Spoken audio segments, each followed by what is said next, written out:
Hello, Isaac here. Welcome back to my YouTube channel and part 3 of a series on chapters 10 to 11 of the book of Acts, where we're looking at the inclusion of Gentiles in the early church. Now, if you've enjoyed this series, please do comment, like, and subscribe. So, in the last video, we explored the concepts of holiness and purity, and we found firstly that Gentiles were inherently profane, which meant that their presence defiled the temple and potentially the land of Israel and the seed of Israel. Secondly, we found that Gentiles were morally impure because they practiced idolatry, murder, and sexual immorality. As such, Jews avoided close association, either through intermarriage or shared table fellowship, because of this increased risk of repeating these moral impurities. Nonetheless, Peter had a vision in Acts 10 in which God showed him that he should not call anyone profane or unclean. But what does this mean? Well, we're going to be exploring this in this video, and I believe that there are essentially 2 lessons that Peter will learn. First, that he shouldn't use Gentile profaneness or impurity as a pretext for not associating with them. Secondly, that Gentiles receive the gift of the Spirit and become holy and equal covenant partners precisely as Gentiles and without the need for circumcision. So, let's begin.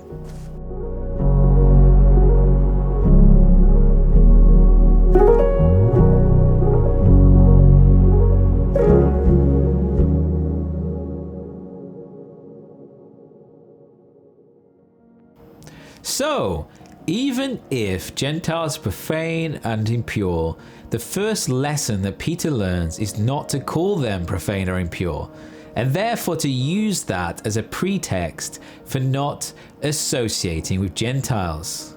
This call not to separate from the nation is what would make the mission to the Gentiles possible, and it's in fact grounded in the actions of Jesus. Certainly, the criticism that the Pharisees often leveled against Jesus in the Gospels is that he shared meals with tax collectors and sinners, and with those considered morally impure. This is what Luke 5:32 tells us.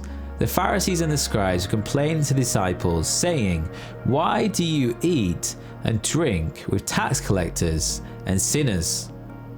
Jesus answered, "Those who are well have no need of a physician, but those who are sick. I have come to call not the righteous, but sinners to repentance." Therefore, Jesus associates with the morally impure, but his reasoning for doing so is that the sick need a physician, not the well. Now, there are 2 things which stand out from this episode. First, that he doesn't require repentance prior to sharing table fellowship with sinners.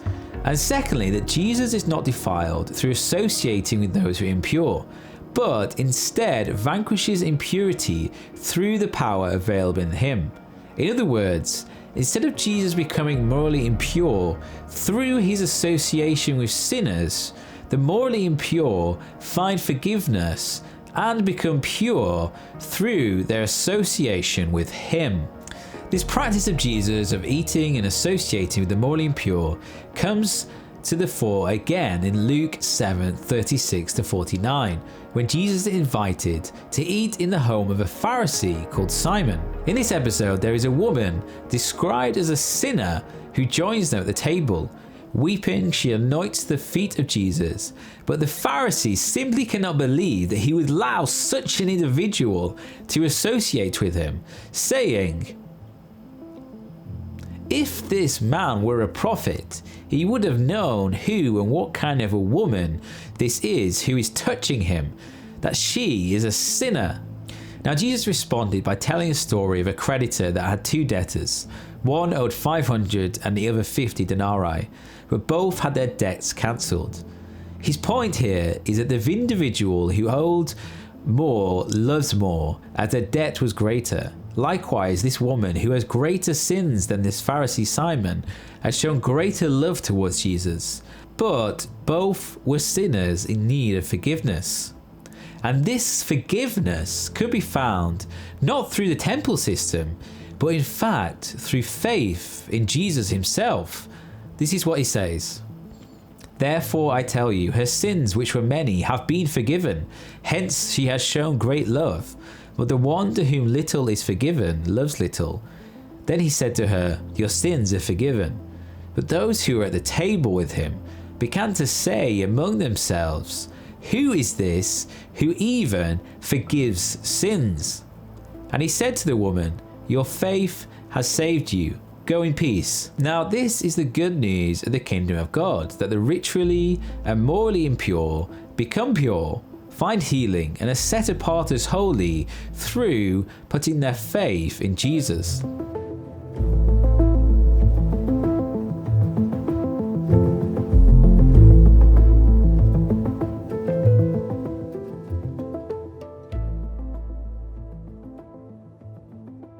But how do we make sense of Jesus' approach of sharing table fellowship with sinners? Well, I think it begins with a consistent depiction of Jesus in the Gospels as the temple in person, the embodiment of Israel's God. This is made most explicit in John 1:14, which states that the Word became flesh and lived among us. In other words, just as the glory filled the tabernacle in Exodus 40:34-38, or the temple in 1 Kings 8:10-11, it has now been made present through the person of Jesus. As the temple of God, Jesus echoes its functions through offering the forgiveness of sins, which had previously only been available through the Jerusalem temple and the sacrificial system. But strangely, even though Jesus is the temple in person, he associates with the profane and the ritually and morally impure. For no individual that is profane or ritually morally impure could enter the holy space of the Jerusalem temple. They must first be set apart as holy, as Levites or priests, and become ritually and morally pure.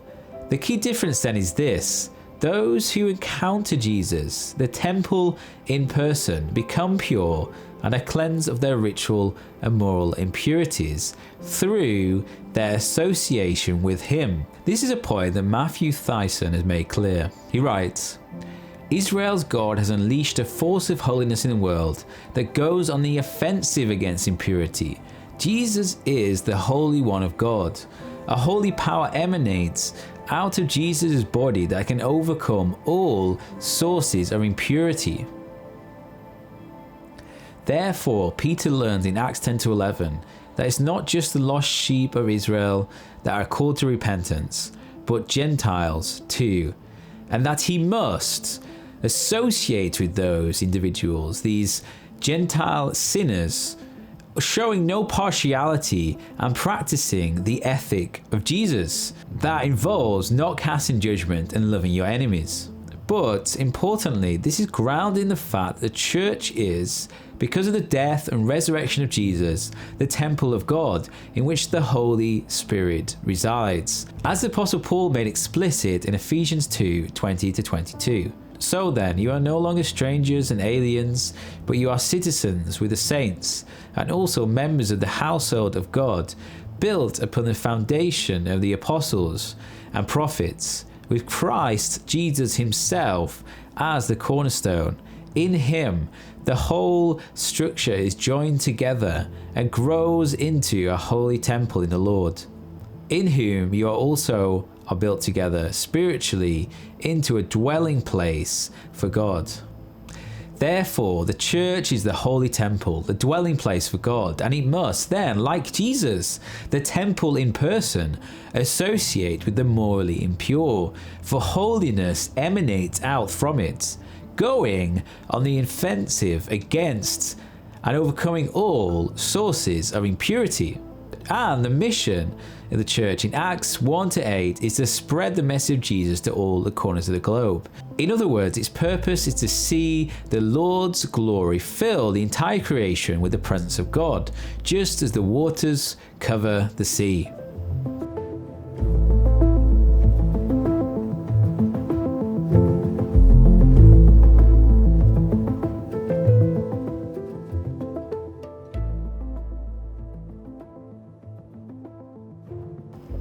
Now, if Peter's first lesson is that he must associate with those considered morally and ritually impure, including Gentile sinners, his second lesson is even more unexpected. For at Cornelius' house, Peter shares the message of Jesus Christ with them, including that he was anointed by the Holy Spirit, healed those possessed by the devil, and that they are witnesses to his death by crucifixion and resurrection. Nonetheless, as Peter is sharing the gospel with him, the Holy Spirit descends upon these Gentiles. In other words, the presence of God, which had previously resided in the temple in Jerusalem, had filled the church in Acts 2, but now it also dwells within these Gentiles, setting them apart as holy. Peter's understanding of this is clear. Gentiles, as well as Jews who believe in Jesus Christ, are purified of their moral impurities and are made holy. However, what was unexpected is that Gentiles could become pure without becoming Jewish, i.e., without circumcision and adherence to the whole Mosaic law. For previously, no uncircumcised Gentile could enter the temple in Jerusalem, as they would defile it. But now, due to Jesus' death and resurrection, the presence of God fills the uncircumcised Gentiles, setting them apart as holy. Therefore, the fact that the Holy Spirit had fallen upon these uncircumcised Gentiles is a clear sign for Peter that they'd be included in the people of God as Gentiles and were equal covenant partners with the Jewish believers in Christ Jesus. Now later, Peter will report this to the church at Jerusalem, sharing the same surprise that Gentiles had received the Holy Spirit just as they had. This is what it tells us in Acts 11:15-18. As I began to speak, the Holy Spirit fell upon those just as it had upon us at the beginning. And I remembered the word of the Lord, how he had said, John baptized with water, but you will be baptized with the Holy Spirit. If then God gave them the same gift that he gave us when we believed in the Lord Jesus Christ, who was I that I could hinder God? When they heard this, they were silenced. And they praised God, saying, Then God has given even the Gentiles the repentance that leads to life. The revelation, the new thing that God is doing, is that Gentiles are set apart as holy and become pure, precisely as Gentiles, without the need for circumcision. If God has clearly revealed this new thing, it'd be wrong to hinder it, to require Gentiles to be circumcised before being considered full members of the people of God. Now, this issue of whether Gentile believers must be circumcised and follow the whole law of Moses comes to a climax in Acts 15 at the council in Jerusalem. The church gathers to make a definitive ruling on the matter, as some individuals from Judea were teaching that Gentiles cannot be saved unless they have been circumcised. The council ultimately decides that Gentiles do not need to be circumcised or follow the entire law of Moses to be considered part of God's holy people. Peter's experience with Cornelius and his family played a key role in this decision, as Peter says in Acts 15:7-9. My brothers, you know that in the early days God made a choice among you that I should be the one through whom the Gentiles would hear the message of the good news and become believers. And God, who knows the human heart, testified to them by giving them the Holy Spirit, just as he did us, and in cleansing their hearts by faith, he has made no distinction between them and us. Now therefore, why are you putting God to the test by placing on the neck of the disciples a yoke that neither our ancestors nor we have been able to bear? On the contrary, we believe that we will be saved through the grace of the Lord Jesus, just as they will. Therefore, Gentiles through faith in Christ Jesus receive the gift of the Holy Spirit, and the presence of God fills them just as it does the Jewish believers, setting them apart as holy and cleansing them of their moral impurities. But it's important to note that circumcision is an important cultural practice for the Jews and should not be abandoned when becoming a Christian. In fact, in Acts 21, it's reported that there is a rumor about Paul that he taught Jews to abandon their customs and laws, but this is firmly repudiated. This is what it says. You see, brother, how many thousands of believers there are among the Jews, and they are all zealous for the law. They have been told about you that you teach all the Jews living among the Gentiles to forsake Moses, and that you tell them not to circumcise their children or observe the customs. What then is to be done? The Jerusalem church wanted to dispel this damaging rumor, as they don't teach that Jewish Christians are to forsake Moses, circumcision, or Jewish customs, nor does Paul for that matter. In seeking to repudiate this claim, the Jerusalem church recommends that Paul publicly show his observance to the Jewish law by undergoing a purification rite in the temple, so that fellow Jews see what they already know, that there is nothing in this rumor and that Paul observes and guards the law. Therefore, Jews are not being called to abandon the law, but what Peter learned in Acts 10 and what Paul preached is this: that Jews and Gentiles are both saved in the same way, through faith in Christ Jesus, by which they receive the Spirit of Holiness. As such, Jewish or Greek or Roman cultural practices, important as they may be, are not a distinction marker of who is in and who is out of the family of God. In other words, Jews are saved as Jews and Gentiles are saved as Gentiles. Therefore, in Acts 10, Peter learns two key lessons, which will be essential to the mission to the Gentiles and will transform the course of history. First, that he must associate with the morally impure, even if they are Gentiles, which is grounded in the ethic of Jesus. And what grounds this ethic is the fact that Jesus and the church is the temple of God, the embodiment of the holy God of Israel, that in a very distinctive way now goes on the offensive against ritual and moral impurity. In other words, there is a force of holiness that extends out from Jesus and the church, which enables those who associate with it to become holy and pure. The second lesson for Peter is that Gentiles receive the Spirit of Holiness and become holy and pure precisely as Gentiles. In other words, they do not need to be circumcised, nor do they need to obey the whole law of Moses to become holy and pure. Jews are saved as Jews, and Gentiles are saved as Gentiles. As such, Jewish and Gentile believers in Christ are together full members of the people of God. Gentiles are in no way partial or halfway members, because together they are, as James 1:9 testifies, a chosen race, a royal priesthood, a holy nation. Jews and Gentiles alike are as holy as the royal priesthood, with full access to the realm of the holy.